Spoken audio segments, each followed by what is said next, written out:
সম্মানিত সুপ্রিয় দর্শক শ্রোতা দেশ ও প্রবাস থেকে যারা আমাদের সাথে সংযুক্ত আছেন, ভিডিও দেখতেছেন অথবা শুনতেছেন, সবাইকে জানাই আন্তরিক প্রীতি ও শুভেচ্ছা। বন্ধুরা, আজকে এই মুহূর্তে আমি কথা বলছিলাম সুইট মিষ্টি কোকিল কণ্ঠের অধিকারী একটি আপুর সাথে। তার কণ্ঠ অনেক সুইট, আমি আগে শুনছি, এর জন্য বললাম। তো এই আপুটি কেন প্রতিবেদনে আসলো বিস্তারিত ভিডিওতে থাকবে, আপনারা অবশ্যই ভিডিওটা কন্টিনিউ করবেন। আসসালামু আলাইকুম। ওয়ালাইকুম আসসালাম। আসসালামু আলাইকুম। ওয়ালাইকুম আসসালাম।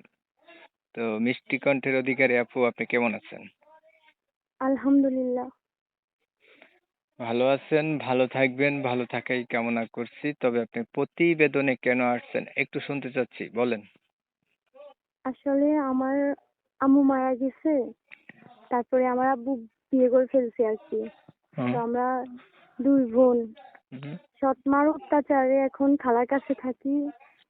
খালা খালুর কাছে, আর আমি মানুষের বাসায় কাজ করি। আমার বোন আমার ছোট। খালা খালুর কাছে থাকে। হুম। এখন যদি কোনো ভালো মনের মানুষ পাই, মানে আমাদের 2 বোনের দায়িত্ব নিবে, এরকম কাউকে যদি পাই তাকে বিয়ে করতাম আর কি। আচ্ছা, আপনার হচ্ছে বাবা মা নাই, খালা খালুর কাছে থাকেন। দুইটা বোন, আপনি হচ্ছেন বড়, সে হচ্ছে ছোট। আপনি বড় যে, আপনি কত বড়, আপনার বয়স কত? আমার বয়স 17 চলতেছে। পড়াশোনা কিছু করছিলেন? হ্যাঁ, করছি। ক্লাস কতটুকু? 7 পর্যন্ত। হ্যাঁ, ক্লাস 7 পর্যন্ত পড়াশোনা করছেন। কোরআন শরীফ পড়ছিলেন? হ্যাঁ, পড়ছি। নামাজ পড়া হয়? হ্যাঁ, কোরআন শরীফ 2 খতম দিছি। আচ্ছা, মাশাআল্লাহ, ভালো।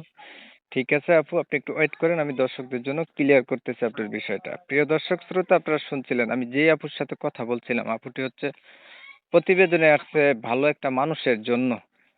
বলে রাখা ভালো, ওনার পরিবারে ওনার হচ্ছে বাবা মা কেউ নাই, খালা খালুর কাছে মানুষ হয়েছে।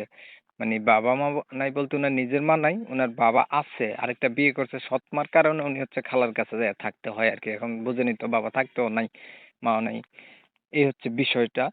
তো উনি চাচ্ছে যে এমন একটা মানুষ যে উনার সবকিছু জানার পরে উনি উনার উনি আর উনার ছোট বোনের দায়িত্ব নেবে, তাহলে উনি হয়তো বিয়ে করবে। ক্লাস 7 পর্যন্ত পড়াশোনা আছে, কোরআন শরীফ 2 বার খতম দিছে, নামাজও পড়ে। এই হচ্ছে উনার বিবরণ। তবে আমি আন্তরিকভাবে দুঃখিত, কমিউনিটি গাইডলাইনের কারণে ইউটিউবে ওনার নাম এবং ঠিকানা আপনাদের মাঝে রিপ্রেজেন্ট করতে পারতেছি না। পরবর্তীতে আপুর সাথে যোগাযোগ করলে আপনারা ওনার কাছ থেকে ওনার নাম ঠিকানা জেনে নিবেন। বিস্তারিত অন্যান্য কথা থাকছে, অবশ্যই ভিডিওটা কন্টিনিউ করবেন আপনারা। তো আপু, এখন জি। ধরেন আপনার দায়িত্ব নিল, আপনার ছোট বোনেরও দায়িত্ব নিল। দেখা হ্যাঁ। গেছে যেই মানুষটা নিল, মানুষটা আপনার তো 17 বছর বয়স, ওই মানুষটার বয়স একটু বেশি হলো, দেখতে কালো হলো, অথবা আগে বিয়ে করছে, বউ নাই, এমন হইলো, এতে করে আপনার মতামত কি? না, যেমনই হোক কোনো সমস্যা নাই। যদি আমার আর আমার বোনের দায়িত্ব নেই।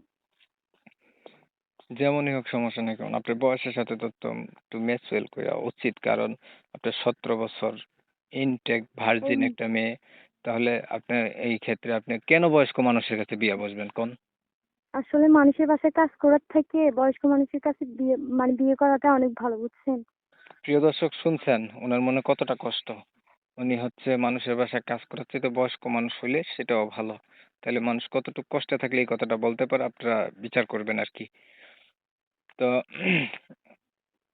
দেখতে দেখতে কিন্তু আপু ভিডিওর শেষ প্রান্তে চলে আসছি। আর কিছু বলবেন কি? না। ঠিক আছে, আপনি ভালো থাকবেন। দর্শক শ্রোতা, যারা এই সুন্দরী সুইট আপুটির কথাবার্তা শুনে যাদের মনে একটু দোলা দিছে, নাড়া দিছে, দয়া বা মায়া হইছে, ওনার সাথে একটু যোগাযোগ করার ইচ্ছা হইছে, করতে পারেন। আর আপনারা জানেন আমি এমনই ভিডিও দেই। ভিডিও যদি ভালো লাগে তাহলে লাইক টাইক দিয়ে রাখতে পারেন, শেয়ার দিয়ে ইমো মেসেঞ্জারে ছড়াই দিতে পারেন। আপনাদের মতামতগুলো আমার কমেন্টে জানাই দিতে পারেন। চ্যানেল ভালো লাগলে সরাসরি সাবস্ক্রাইব করে রাখতে পারেন। অনেক সময় নিয়ে আপনাদের মূল্যবান সময়গুলো নষ্ট কইরা, ধৈর্য ধইরা, কষ্ট কইরা আমার চ্যানেলের সাথে থাইকা আমার চ্যানেলের ভিডিও দেখছেন। এর জন্য সবাইকে জানাই এমএসকে টিভির পক্ষ থেকে অসংখ্য ধন্যবাদ। সবাই ভালো থাকবেন, সুস্থ থাকবেন।